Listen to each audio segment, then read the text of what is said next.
last month I made a game against 3 other developers in 48 hours. Now it's time for round 2. Ben Monk has been eliminated and I've been given another 48 hours to work on my game in addition to a new theme, theft. The last theme was the Devil's Prize, so implementing the new theme was going to change my game completely. My game used to be a level-based puzzle game, but I've completely flipped that on its head in the new version.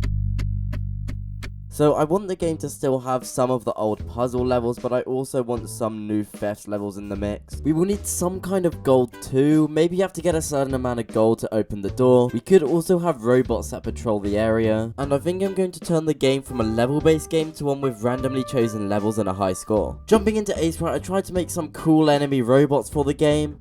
What do robots have? They have scary red eyes, don't they? I think he would look pretty cool with some horns. So this might not be my best creation. So I did what game devs do best. Let's just open this folder, Control C and Control V. The next thing to do was set up the theft levels. So what I want to happen is these guys will patrol the area, and when you get near them, they start to chase you down. So you will have to sneak around and get gold. And after about 10 minutes of coding, they were pretty much set up. So I've added this red circle around them to show how near you can get, and if I get too near, they will chase me until I die. I've also added this particle effect to the robot. With the robot set up, it was time to make the gold work. So this shouldn't actually be too difficult. All I need to do is grab the gem, change it to a gold sprite, and then place it around the level. I think I'll also set up some UI to show exactly how much gold you have. And here is the finished version of a theft level, but that's all I did in day 1. I still have to completely change the gameplay loop, design at least 5 new theft levels, and polish the game, all in 12 hours.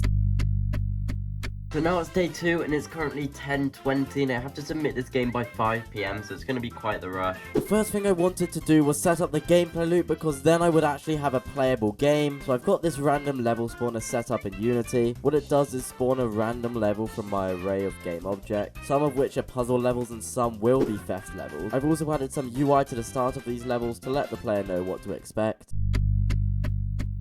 So the gameplay loop is set up. I've added this timer to the game which starts ticking from 120 seconds down to 0, and there is this other number which lets you know how many levels you have beaten. If you watched the last video, you would know that the game used to have 10 levels that you had to beat in order to win the game. Now you have to beat as many levels as you can in 2 minutes, which makes the game loads more replayable. But there is still only 1 theft level in the game, so I'm going to just sit down and get tons of levels done.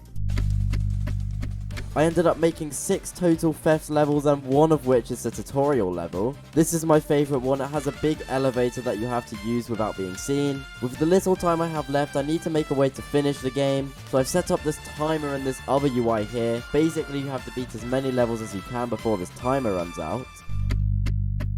I'm going to set up some decorations, so I've got these mushrooms, these rocks, and these other rock formations. I'm going to just add these around the scene and hopefully make it look better. I've added this to every single scene in the game, which ended up taking much longer than I had hoped, but in the end it looks so good. Here is the before and after.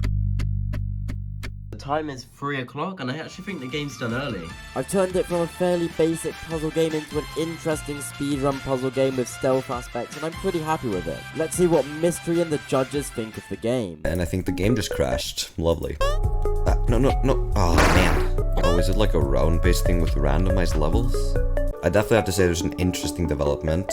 Yeah, it's a cool change. So I'm not fully confident that I will make it to the next round. I'll leave the results in a pinned comment on this video as soon as they get released. If you like this video, check out the first round which I end up winning. Thanks for watching.